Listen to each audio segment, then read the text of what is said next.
Armageddon Survival Plan, the key. For printed version please contact JAH at JAH.Truth.net. Chapter 13. Unlucky for some, most. ? If there is a God, why doesn't he put the world right? Why does he allow all this evil to carry on?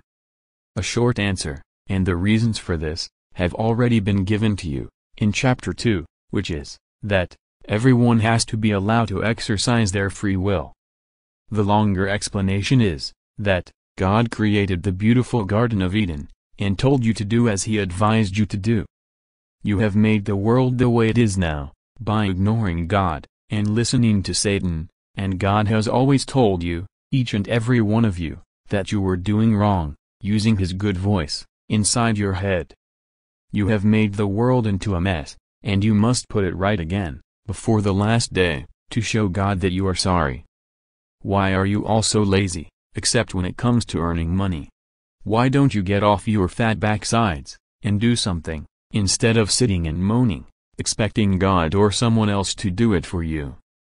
We have allowed mankind to reach this point, to let you see your own insanity, hopefully, and what a terrible mess you have made of this world, just as we predicted that you would, by ignoring our advice and following Satan's advice. This has been done, to prove to you, that neither you, nor Satan, are fit to, nor capable of running this world, much less the entire universe, yourselves, so that perhaps, now, you will all see sense, and do as we advise you to do, instead of doing as Satan advises you to, like you have been doing, for the last few thousand years. See this as a controlled example, of what Satan's rule would have done to the universe, if he had won the war, as you fought for him to do. Satan is totally, criminally insane, and there is absolutely no depth of depravity, cruelty and selfishness, to which he will not stoop, and make you stoop, if you allow him to. That is why, we told you, that he is your worst enemy. You now have a perfect opportunity to start again, having learned, hopefully, from all the mistakes of the last few thousand years. If each and every one of you did what God tells you, and stood up for what is right, then there would be no wrong, and within a matter of days, the world would be a good place to live, and you would reap the benefits, because you have to live in it, not God. God wants, and has always wanted, to help you, but you don't listen to him. You only have a short time left, in which to do it, and if you don't all change, then, very soon, God and I, in spirit form, as my real self, Michael, the Archangel, will put things right, by destroying all the evil souls. The choice, as always, is yours. Make a fresh start, now and never give in. If you give in you will die, and it is that simple, and that certain. Don't worry about what everyone else is doing, you are responsible for your soul, not them. I will gladly help you all, and I beg you to let me, and that you will come and help me, and each other, and thereby yourselves, to put the world right. The first step is faith, and the second is to talk seriously to God, and ask his forgiveness, and for his help, and for him to tell you what to do. Just as I said, 2,000 years ago, I will say again, because God never changes, those of you who follow my teaching, will know if I speak God's truth, or whether I have invented it myself. John 7, verse 17. I give you my personal guarantee, that, if you give my Father 100% faith, he will prove, to each and every one of you, that he is real. Once he proves things to you, you must always remain humble about it, and help others to find him. The worst arrogance is religious arrogance, because it turns people away from God, instead of towards him. Matthew 23, verse 13 and Matthew 7, verse 1-5. Beware of your own arrogance, or self-confidence, because religious arrogance, or false self-righteousness, is the easiest for Satan to use to fool you. Beware of self, and the enemy within. Don't let Satan scare you off, from doing good, with his evil voice, the one that you mistakenly think is your imagination, or cavern of your mind, and which nags away at you, to try to wear down your resistance, telling you that, It will cost you more than it is worth, in money. How much is your immortal soul worth? Don't lose your life for money that you cannot keep. Don't be afraid of Satan and let him scare you, because, if you are doing God's will, and you believe 100% that God will protect you, then no one can hurt your soul. Evil be to him who thinks it, or who thinks it will come to him. When you have childlike, 100%, faith, in God and His protection, and that He is holding you, in the palm of His invisible hand, who can possibly harm you? Your children have faith in you and your love for them, and you are bad, but you would not wrong them. How then could God, being good and pure love, wrong you? Trust Him, and give Him your childlike faith and trust, and put your hand in His, just like your children do to you, and let Him lead you home. Come to me and my Father, and let us seal our mark in your forehead, so that you can survive, and eventually go home. Become one of my gentle, but determined, soldiers, Jedi Knights, learn the ways of the Force, and help me to put the world right. I also guarantee for you, that all of the children of God, of all nations, who are real and practicing believers, doing God's will, and thereby wearing our mark, will survive, and no favoritism will be shown to any nation, just as I said 2,000 years ago.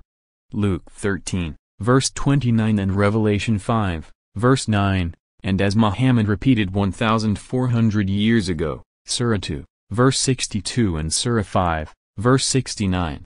Every single, individual soul will be judged, individually, on its own merits. Surah 6, verse 164. Grab hold of God, with both hands, spiritual hands, and hang on to Him for your life. Never let Him go, or you will die. Do His will, and let Him teach you what you need to know, so that you can live, and go home. Surah 2, verse 256.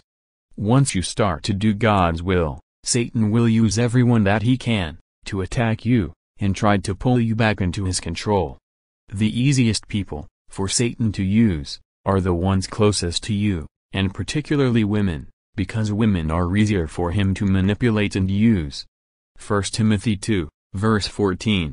If the women around you can't, or don't want to pull you back, Satan will send progressively more beautiful, and sexier women, until he gets you back. Satan will use and inflate your ego, by telling you, from within, that these women want you, because you are so wonderful. Don't let him deceive you. Remain humble, at all times, and learn to see Satan and God, in everything and everyone around you. There is no such thing as coincidence, it does not exist. Anyone who has an ego, and is not doing God's will, himself, and is not living by God's laws, and with God's direct guidance, can be manipulated and used, by Satan, to attack you, from any direction.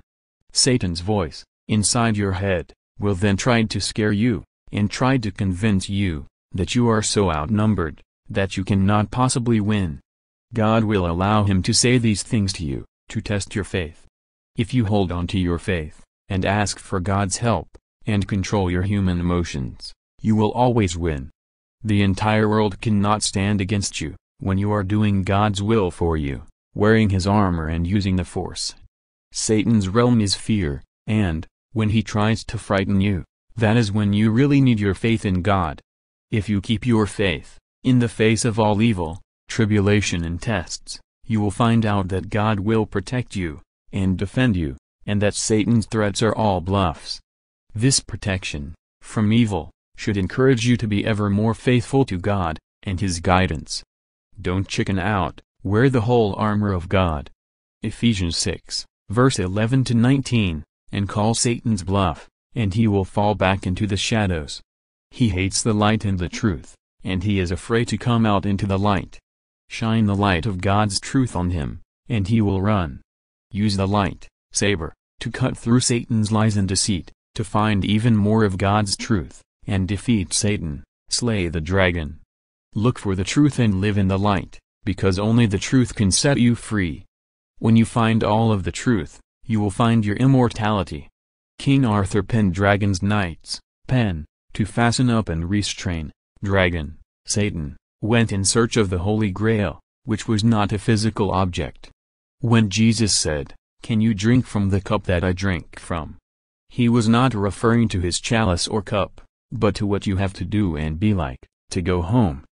The search for the Holy Grail was the search for divinity and eternal life, not for a physical cup that Jesus drank from, at the Last Supper. The knights who drank from the cup that Jesus drank from, that is, who became like Jesus, found their immortality, the Holy Grail, and there were only 3 of them who succeeded, and all the rest failed, because they were impure. Sirs Galahad, Percival and Bors found the truth, and the Holy Grail, and drank from the cup that Jesus drank from, and went home. Matthew 20, verse 22. All of the other knights failed, because they were not pure, worthy or brave enough, and so the Holy Grail disappeared. Arthur pulled the sword from the stone, to become King of England, when he was just a weak, humble boy, after all the bravest and strongest knights in the land had failed. He didn't use his own boyish strength to pull the sword from the stone. God gave him the force, because he had the right qualities, to teach the others. So he gave him the magic sword, and the friendship of Merlin, the wise old magician. King Arthur taught humility, honor and equality, and built a round table, so that everyone was equal, and there was no head of the table. There being no head to the table, meant that there was no position of special merit, and that the knights were all equal. He united all the warring knights into one brotherhood, and brought peace to England, as God had planned. Once there was peace, and the knights had no wars to fight, they went in search of the Holy Grail.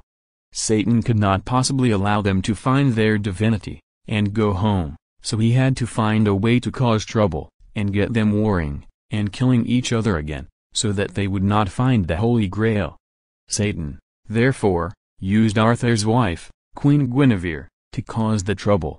Satan made her have an affair, commit adultery, with Sir Lancelot, Arthur's best friend, and made sure that Arthur found out. The two then faced each other, on the battlefield, with their respective followers. King Arthur tried to prevent any unnecessary bloodshed, and drew the two forces up, facing each other, saying that he and Lancelot would settle the matter, between the two of them, and that no man must draw his sword. He said, that, if any man drew his sword, then that would start a battle, between all of them. Satan could not permit just Arthur, or Lancelot to die, and then peace to reign again. As long as Satan could keep them all busy, fighting each other, they would not have the time to think straight, and go looking for the Holy Grail. A snake then attacked one of the knights, and he drew his sword, to defend himself, which started a full-scale battle. Arthur had said, that, if anyone drew his sword, it would be a signal to start a battle. The snake was, of course, Satan, serpent. Revelation 12, verse 9, and he had used a woman, and sex, to prevent peace from reigning. As long as Satan can keep men fighting each other, they will never have the time to look for, and find the truth, and then go home. St. George did not ride around slaying physical dragons, he rode around slaying the devil, wherever he found him. Revelation 12, verse 9. St. George saved a princess from a fire-breathing dragon, and he captured the dragon, Satan, and subdued him, and led him into the town that he, the dragon, had been frightening, but refused to slay the dragon, until all the townsfolk were baptized, and they praised and gave thanks to God. The princess was a virgin sacrifice, to pacify the evil dragon, Satan, and St. George saved her purity from evil, and saved her from the flames, whilst wearing the whole armor of God. St. George was everything that a knight should be, and the highest example of chivalry. Purity is the only way to beat the dragon, and avoid the flames, but you must also wear God's armor. Purity of thought, word and deed, that is motivated by pure love, in everything that you do whilst wearing God's armor, you need fear nothing. If the devil cannot scare you in one way, he will try another, looking for a chink, gap, in your armor of faith. Satan will tell you, that, it will cost you more than it is worth, in money. How much is your soul worth? How do you put a monetary value on immortality, and your right to leave hell, and go home to your real family, in heaven. Don't let the devil lie to you, and take your immortality, in exchange for money that you can never keep. You cannot serve God and mammon, worldly riches, because you cannot be faithful to both. If you love material wealth, the devil can use your love for these things, to bribe you, by offering you more, or blackmail you, by threatening to take them away, into not doing God's will, and fighting the devil, for your right to go home. There are only two sources of supply, of information and material things, and everything on earth. One is God and the other is Satan. Who is paying you? Material, temporary wealth and certain death, in exchange for your immortality and right to go home, to heaven. Many question marks. Can you envision forever? Once you are never going to die, time has no relevance. Humans count time, from birth to death. Remove birth and death, and time no longer has any relevance, or value. I am millions of years old, and I am going to live, forever and ever, in heaven, with my real family, and your real family. What are you going to do? Are any of you actually going to be stupid enough, to exchange your immortality and heaven, for this awful planet and certain death? Believe half of what you see, and none of what you hear, unless you are sure, that you are hearing it from God. Open your spiritual eyes. Isaiah 42, verse 18-20 and Isaiah 43, verse 8. Don't use your human eyes, because Satan uses them to lie to you, and show you all the artificial glitter, and bribes. If you open your spiritual eyes, and see things as they really are, through the Force, you will see many things, the past, the present, the future, old friends, God's prophets, long gone. At first, you will start to make sense of things that happened in the past, and, as you progress, if you progress, you will eventually come more and more up to date, until you will eventually start to make sense of your life, as things are happening, the present. Once you have achieved that state of awareness, you will start to see the future, and you will see old friends, that you mistakenly thought were long gone. You will realize that they are not dead, and that they are still alive, but in a different form, and you will feel no separation from them, through the Force. Then, your whole life will make sense to you, and you will see, that everything in life is for a reason, and that there is no such thing as coincidence, or luck. Fight Satan, to make this planet a better place, and for your right to survive, and go home. Anyone, who is not actually fighting, for good, is automatically allowing, and, therefore, is fighting for evil, because, by doing nothing, you are helping evil to win, by default, just as if you were actually fighting for Satan, against God, yet again. He who is not with me, is against me. Matthew 12, verse 30 and Revelation 3, verse 15-19. There is no middle ground, and you cannot sit on the fence, because your time is running out, and you are getting closer to the fire, and your execution. Fight or die. Fight with the truth, love and determination. Determination is willpower, and the will is the eye of the soul. If you don't have enough willpower, of your own, even though your life depends on it, ask God to help you and to reinforce your willpower. Mark 9, verse 24. If you don't fight for God, then, not only are you going to die, but you are also hurting yourselves, because you are helping to make the world into a worse place, for yourselves to have to live in. To be or not to be, that is the question. Whether it be nobler in the mind, to suffer the slings and arrows of outrageous fortune, or to take arms against a sea of hate, and in so doing, end it. It is an uphill struggle, and the higher you climb, the more difficult it becomes, because Satan will have to try harder to stop you. Satan does not want you to go home, he wants you to stay here, with him, and die, with him. The devil would be very lonely, if everyone went home, except him. When things get really difficult, the devil will tell you that your enemies will kill you, to try to scare you, and find a gap in your armor of faith. You are already under the real death sentence, so what have you got to lose? Fear not those who can kill your body, but not your soul. Fear only those who can kill your body, and soul, God and his angels. If you are found unworthy, on the last day, Matt 10:28. Don't be afraid of those who can kill your body, because you can always get a new and better one, but where can you get a new soul/spirit being, which is the real you, if God has executed you, on the last day, and you have ceased to exist? Separate, in your own mind, your soul/spirit being from your human life, and the other two voices. Learn which voice is God's, and which is Satan's, but be very careful. Satan is very sly, and he can put on a very pleasant voice, to try to fool you into thinking it is God talking to you, when it is really him. Once you have separated. Matthew 6, verse 24 and Luke 16, verse 13 and Thomas, log 47, verse 13-17. The King of Kings Bible, Thomas 8, verse 3-7, the two voices, follow the good one, and you will learn what you need to know, from God, personally, and privately, and then you will learn to separate the real you, your soul, from the animal self, and learn how to control it. God will help you, by controlling Satan, if you ask him to, whilst you control the two selves, spiritual and animal. Escapism, or evasion of reality, is not the answer, because you can never escape, and you are wasting your own valuable time. Drugs and alcohol are just more of Satan's weapons, which he can use to cheat you, or, in fact, get you, to cheat yourself. Alcohol is a drug, just like any other drug, except that society has made it more acceptable than the others, because the rich own and control it and the governments make money out of taxing it.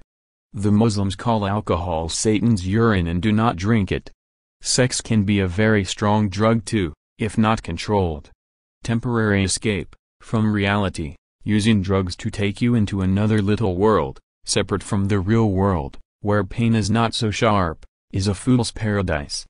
The problems are still there when you come straight, sober, only worse, which can then lead to more drugs, for more escape, leading to drug addiction, or alcoholism, and total surrender, if not controlled. Drug addiction and alcoholism are the same thing, except that they refer to different types of drugs, both of which can kill your body. Alcoholism and drug addiction are the coward's way out, by surrendering to evil, and then hiding, permanently, in their separate world, where there is less pain. It is also very selfish, because they pass their pain, and problems, on, to those around them. There is no escape, and you only make things worse for yourselves, and those around you, who love or care for you. If you kill your body, God sends you back again, into another body, and punishes you for having done it. There is no escape. You have to face your problems, admit your weaknesses and faults, to yourself and to God, and overcome. Revelation 2, verse 26. Your problems, and pay your karmic debts. Admit that you are not perfect, and lose your ego, and the pain will go with it. If you were perfect you would not be here. No one else is perfect either. In fact, they are probably worse than you, but their egos would never let them admit it, to you. They don't need escapism, because they are happy, being bad. Then ask God, with humility, to help you to overcome your faults and weaknesses, and put on God's armor, and fight your weaknesses, with His guidance, and overcome them, solve your problems, by finding the solutions, and make your world bearable. If you do that, you will earn, some spiritual self-respect, through the victories, that God has helped you to win, and learn to like the person, that God has helped you to become. Remember though, always to remain humble, because you could never have won alone. Another way, that Satan can get you to cheat yourself, with drugs, even if you are not addicted to them, is because drugs, especially alcohol, quieten your good voice, and make it less effective, and then, Satan, now that his voice is louder than God's voice, tells you to do evil things, that you would never do whilst you were straight, sober, and in full control of your senses, or not to do what you should be doing. Many people grow horns, metaphorically, when they are drunk, and become aggressive and want to fight everyone and or smash and destroy things. That shows who is controlling them, Abaddon/Apollyon, the destroyer, Satan. Revelation 9, verse 11. Sex can also be a very powerful drug, which makes people do all kinds of things, that they would not normally do. And nymphomania is sex addiction. Through sex, money, fear and drugs, Satan can rule the world. God is the only cure and answer to every problem in the world. Don't look to people for the answer. They are just as lost as you are, but they would never admit it. Their egos wouldn't let them. God holds the answer to every question, and the cure for every ill, and He is patiently waiting for you to ask Him, and He has been, for thousands of years. Talk to Him. Get rid of your arrogance and your self-esteemed wisdom, which is actually stupidity, and become like children again, children of God. Give all your problems to God, and let Him help you to sort them out, one day at a time. Matthew 6, verse 34. Use God's real wisdom and not your own foolishness. Proverbs 3, verse 5, Luke 18, verse 17. Forget tomorrow, just do the task that God has given you to do today, to the best of your ability. Tomorrow is another day. One day at a time, guided by God. It's much more fun than being a grown-up, and serious, weighed down by all your problems. Give them to God and be a child, playing the game of life, all your life. What next? The next step is for men to regain control, and their masculinity, which does not mean beating your chests, or beating your wives, or going around punching people in the mouth. It means asserting your authority, firmly but gently, and, if necessary, making yourself into one of the third type of eunuchs, referred to by Jesus, in Matthew 19, verse 12, which means doing what you should do, and being a real man, and doing without women, to fight for God. It is easier to punch people in the mouth, and to fool yourself into thinking that that makes you a man, than to face your problems, the hard way, and overcome them. A real man faces his problems and responsibilities, with determination, and doesn't run away from them. He fights spiritually and overcomes them, against all odds. There are no such things as problems, only solutions, waiting for you to find them. If, Rudyard Kipling, see Appendix. Making yourself into one of the third type of eunuchs, metaphorically, means not selling your soul for sex, and letting women rule you, by offering or withholding sex from you, to make you do what they say, instead of what God says. If one woman doesn't want to make love with you, unless you do as she says, someone better will respect you, for your principles, and for not giving in, and for your faith in God and doing what is right, and they will want to love you, and be protected by a real man, and their love will be much better, and less selfish. Don't let Satan fool you, into thinking, that, being able to make babies, makes you a real man, because it does not, neither does having a boy, instead of a girl baby. Any animal can make babies, including mentally retarded human ones. Ladies next. Come on, you silent feminine majority, speak up, and help your man to put things right. Say that you want to be treated like ladies, with love and respect, and courtesy. Tell your manly, liberated sisters, that you do not agree with them, and to stop spoiling everything for you, and, thereby, make them back down. If women's liberation is right, why then, as well as it having been responsible for creating all the innumerable social problems that have come with the breakdown of the family unit in society, are women suffering from stress, with more and more young girls and women smoking, becoming alcoholics, or tranquilizing and hard drug addicts, having nervous breakdowns, and committing suicide.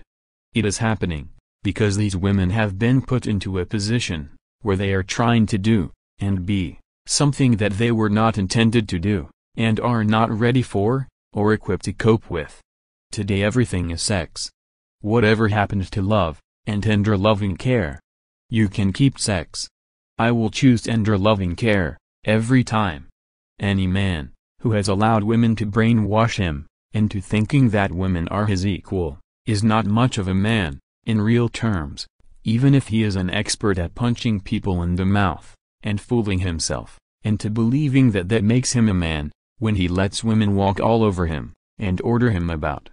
If you have allowed women to castrate you, metaphorically, into believing that they are your equal, then you have become one of the second type of eunuchs, referred to in Matthew 19, verse 12, and there are some eunuchs, which were made eunuchs, real ones, by women, or men.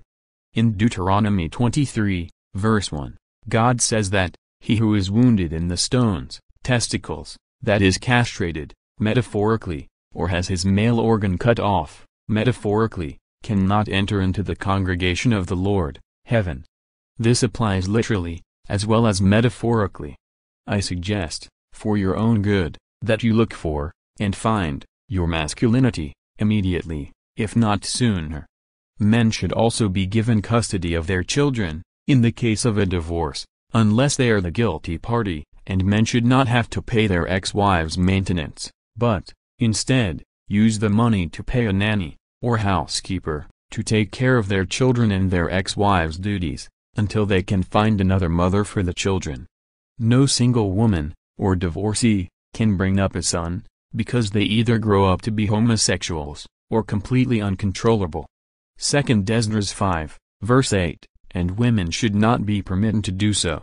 That is one of the major reasons that there are so many muggings, of old people, and so much vandalism and hooliganism, because these boys have grown up, without the necessary discipline, that only a dad can provide.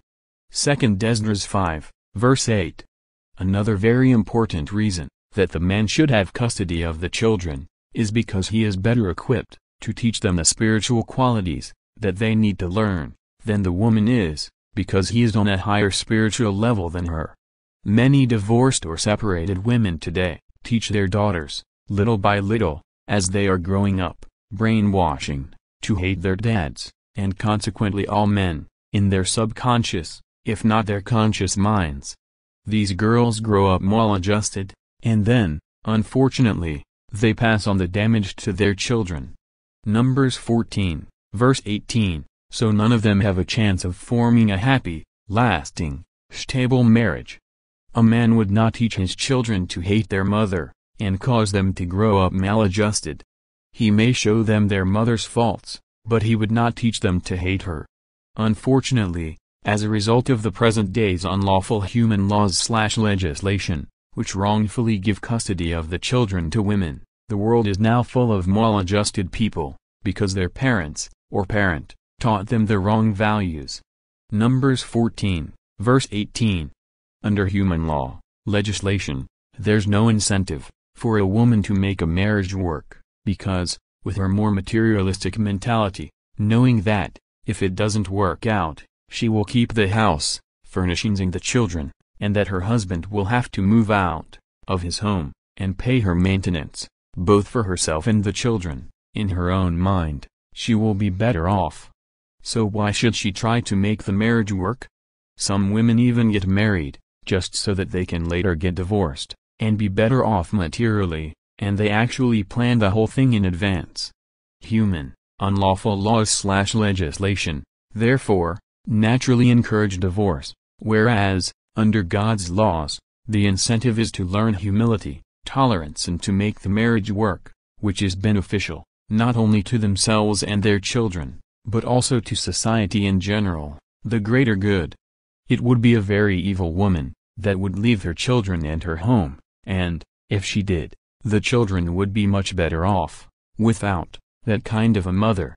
God's laws are designed to teach humility, unselfishness, tolerance and love. Women's liberation teaches women arrogance, aggression, selfishness and emotional hate, all of which come from Satan, and lead to execution, on the last day. If you can't get on, with someone you loved enough to marry, and cannot be relied upon to keep your word of honor, given to each other before God, how then can you expect God to trust you? The difficulties, that arise in a marriage, should bring you closer together, not separate you. These difficulties test you, to see if you can be trusted to keep your word, and are designed to teach you more tolerance and love. How can you pass these tests, when you give in and divorce, at the first difficulty? You cannot. Can you not see, what changing the laws, and giving equality, and custody of children, to women, has done to the institute of marriage, and society? You changed the laws, and the streets are now not safe, for you to walk. You are not even safe in your own homes, and are now suffering the results of your own arrogant and unlawful actions. Divine justice. Widowhood is obviously a different case, and, in this case, the two granddads, godfathers and other men in the family, should help the mother, to teach and discipline her sons and daughters. Children should not be born out of wedlock, and single mothers should not be supported by the state. Children need to grow up in a proper family, with a dad to keep discipline, and a stable background. There is no such thing as a one-parent family. A family has two parents, or it is not a family. Read a dictionary. The next step is to disband all forms of organized religion, and for people to go into their closets, or bathrooms, or into the countryside, or their garden, or to a lakeside, or seaside, or anywhere in peace and solitude, and talk to God, thoughts, not spoken words, in humility, and sincerity, and honesty, and ask Him to show you what He wants you to do. Then listen for His reply, in your thoughts, and learn to know the difference between Satan's words and God's enlightenment. Then keep God in your thoughts, 24 hours a day, even in your dreams, and do your best to be like Jesus, or even better, like God, in thought, word and deed. Practice, until you can still do it, in the middle of a noisy crowd, and/or in adversity. As soon as you start to control your human animal body, and do God's will, Satan will try to confuse you and scare you, or tempt your animal body, to mislead you. When this happens, God is allowing Satan to tempt you, to test your faith and willpower, to see if you are sincere, and really mean what you say. Don't give in. This is when you must cling to your faith, like a drowning man clings to a lifesaver. You must expect this to happen, and be ready for it, and when it does, ask God to help you to overcome, by controlling Satan for you. When this happens, every time that it happens, and you are confused, do nothing. Sit down and shut off your human senses, and tell God that you are confused, and that you don't understand, and ask Him to tell you clearly, and exactly, what He wants you to do. Listen for His answer, and be sure that it is His voice, and not Satan's. When you are sure that you have heard and understood God's message, the confusion and anxiety will float away, and you will feel relieved, and as though a great weight has just been lifted off your chest, or shoulders. Then, and not before, go forward and follow God's guidance, to victory, and, eventually, home, to heaven, which is not a silly abstract, superstitious dream, but a real place. It is a place where no one steals, or kills, or tells lies, and everyone loves spiritually, everyone. In the world today, because people don't talk to God, and have faith, and do His will, we have a situation where, instead of the souls being in control of the animal bodies, doing good, for the benefit of everyone, unselfishly, there are approximately 6 billion human animal bodies, running riot, in control of the souls that are locked inside of them, and causing havoc, because of their selfishness and greed. Control yourselves. Slow down, and take care, that you are making sure, safe and certain steps forwards, along God's path, that is the way home. Don't move without God's guidance, or you may step on a snake, and go backwards, in a 3 steps forwards, and 4 steps backwards situation. Once you are on God's path, as long as you don't give up, you are going to live forever, so why are you rushing around in circles, like a lunatic, bumping into things and hurting yourself, and others? What is the hurry? Come and find me, physically and spiritually, I belong to all of you. Come and help me to put the world right, and, by so doing, help yourself to be able to go home. Home. I have already written, to most of the world's main leaders, both political and religious, as well as the Queen of England, the Prince of Wales, and the Secretary-General of the United Nations Organization, and they have all been very rude, by not answering me. Those of you who want to survive, please write today to your own heads of state, and tell them about this book, and that you want them to see and speak to me, and help me to save the world, and all of you from the fire. Please also write to the heads of all the churches, and tell them that you want them to contact me. Please do it now, there is no time for you to waste. In Option 1, or out. Option 2, of this body, that I am using now, I am going to rule and bring peace and justice to this evil world, all of it. If, by ignoring me, you force me to shed this body, and go straight to option 2, then, most of you will be executed. I am the only person who can bring peace and justice to this world.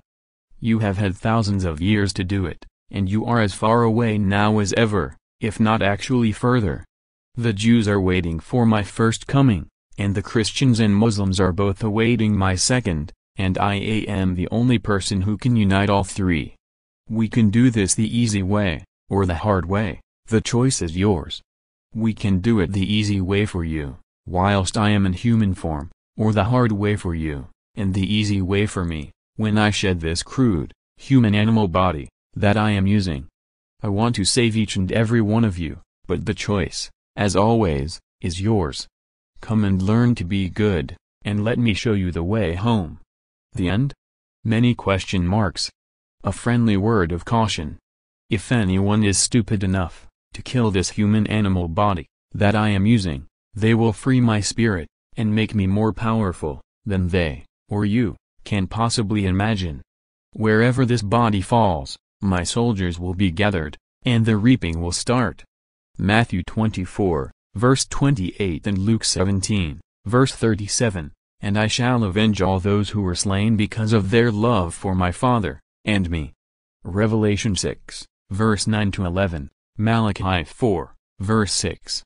The whole world refused to believe Noah, and Sodom and Gomorrah refused to believe Lot, and they all perished.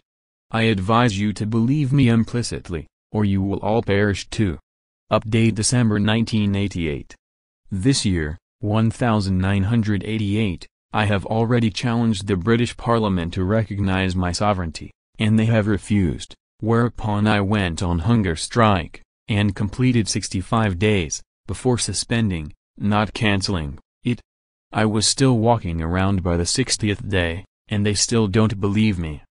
I took this body, that I am using, close enough to death, to show how serious I am, and to see their, and your, reaction. So far, not one of them has offered to speak to me, proving that they not only don't care about me, but that they are also prepared to let all of you die, along with themselves, rather than give up their material riches, that they have stolen, from all of you, under their unlawful laws/legislation and their positions of power over you, that you have allowed them to get into because you did not keep and enforce the law against them. Whilst I am in human form, I can only remove them, with your support and help. I am doing this for your benefit, not mine, so help me and thereby yourselves. If you don't help me, then I shall be forced to go to option 2, and I have already explained the consequences for you, under that option. The choice is yours. References: Venus, the bringer of peace. The morning/evening star, Venus, Alaza, Ishtar. The planet turns clockwise, which is the opposite direction to the other planets. NASA Mariner December 2, 1962. NASA Mariner October 5, 1967. Saw nothing except a smoke screen, clouds. Russians Venera October 4, 1967. Russians Venera 5 on May 6, 1969. Transmitting probes. All three Russian probes are believed to have been crushed like eggshells, when they were 15 miles or more, above the surface of Venus. All that any human has ever seen of Venus is dense clouds, smoke clouds. Screen, like those covering the spacecraft on the top of the mountains, when Moses and later Jesus were talking to God. These clouds reach 35 miles above the planet. Man still cannot explain the riddle of Venus' ultra-high temperatures of 1000 degrees Fahrenheit, at which lead, tin and zinc will melt, and any number of compounds will vaporize. It is very simple for God to make silly human heat sensors misread. Venus has always been considered to be the god of love. God is pure love, and giving good benefits to earth. A Babylonian clay tablet from about 700 BC warns, when Ishtar, Venus, grows dim and disappears, there will be a slaughter. When Ishtar appears, the crops of the land will be prosperous. Venus is the Roman goddess of love, and beauty and harmony, and her emblem is the mirror reflecting exactly what is shown to it, just like God. The Mayan Indians have a calendar dating back thousands of years, which is a calendar of planet Earth, encircled by a calendar of Venus, which is far more accurate than could be calculated in modern times. Abraham saw a star and said, "This is my Lord." Isaiah 14, verse 12. How you are fallen from heaven, Lucifer, Satan, son of the morning star. Jesus said, "To him that overcomes this world I will give the morning star." Revelation 2, verse 26 and 28. Jesus said, "I am the bright and morning star." Revelation 22, verse 16. The King of Kings Bible, Revelation 30, verse 16. By the star when it goes down. Surah 53, verse L. The nightly visitant. Surah 86, verse 1-4, by the heaven, and by the nightly visitant. If only you knew what the nightly visitant is. It is the star of piercing brightness. For every soul there is a guardian watching over it. Praise God at night time and at the setting of the stars. Surah 52, verse 49, when the star Venus alone is visible. Note well, the references that I have quoted from the Old Testament and the New Testament are taken from the King James Authorized Version, because it was the most accurate Bible, until the King of Kings Bible was completed. The references that I have quoted from the Quran, that is surahs, are taken from the translation of the Quran into English, done by Mr. Abdullah Yusufali, 3rd edition 1938, which is widely accepted, by English-speaking Arabic people, as being the best translation, until the King of Kings Bible was completed.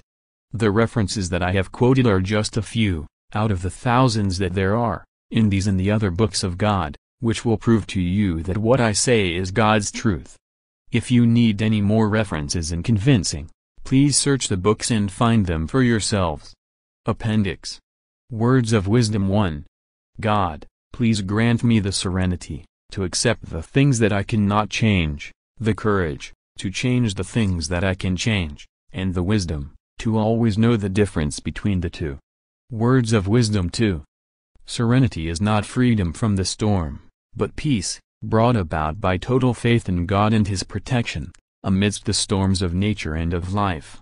If you can't keep your head when all about you are losing theirs and blaming it on you, if you can't trust yourself when all men doubt you, but make allowances for their doubting too, if you can wait and not be tired by waiting, or being lied about, don't deal in lies, or being hated, don't give way to hating, and yet don't look too good, nor talk too wise, if you can dream and not make dreams your master, if you can think and not make thoughts your aim, if you can meet with triumph and disaster and treat those two impostors just the same, if you can bear to hear the truth you've spoken twisted by knaves to make a trap for fools, or watch the things you gave your life to, broken, and stoop and build them up with worn-out tools, if you can make one heap of all your winnings and risk it on one turn of pitch and toss, and loose, and start again at your beginnings and never breathe a word about your loss, if you can force your heart and nerve and sinew to serve your turn long after they are gone, and so hold on when there is nothing in you except the will which says to them,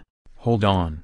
If you can talk with crowds and keep your virtue, or walk with kings nor lose the common touch, if neither foes nor loving friends can hurt you, if all men count with you, but none too much, if you can fill the unforgiving minute with 60 seconds worth of distance run, yours is the earth and everything that's in it, and which is more you'll be a man, my son. Rudyard Kipling, 1865–1936. The Quest for the Holy Grail, from the play, The Man of La Mancha, to dream the impossible dream, to fight the unbeatable foe, to bear with unbearable sorrow, to run where the brave dare not go, to right the unrightable wrong, to love pure and chaste from afar, to try when your arms are too weary, to reach the unreachable star. Morning star, this is my quest, to follow that star, no matter how hopeless, no matter how far, to fight for right without question nor pause, to be willing to march into hell for a heavenly cause. And I know, if I'll only be true to this glorious quest, that my heart will lie peaceful and calm, when I'm laid to my rest. And the world will be better for this, that one man, scorned and covered with scars, still strove with his last ounce of courage, to reach the unreachable star. Lyrics by Joe Darian. Sam Fox Publishing Company Incorporated, New York, New York 1965. Words of Wisdom 3. Do not say that the struggle gains nothing, and that the labor and the wounds are in vain, and that the enemy does not faint or fail, and that as things have been, they remain, for whilst the tired waves seemed to be vainly breaking and seem no painful inch to gain, far back through creeks and inlets making, come silent flooding in the main. Words of Wisdom 4. It is not the man who has the most that is rich, but the man who needs the least. Words of Wisdom 5. In every person there is a spirit being, soul. In every spirit being there is intelligence. In every intelligence there is thought. In every thought there is either good or evil. In every evil there is death. In every good there is life. In every life there is God. Grant, O God, thy protection. And in protection, strength. And in strength, understanding. And in understanding, true knowledge. And in true knowledge, the knowledge of thy justice. And in the knowledge of justice, the love of it. And in that love, the love of all existences. And in the love of all existences, the love of God. God, and all goodness. Good, God, or evil, devil, truth or untruth,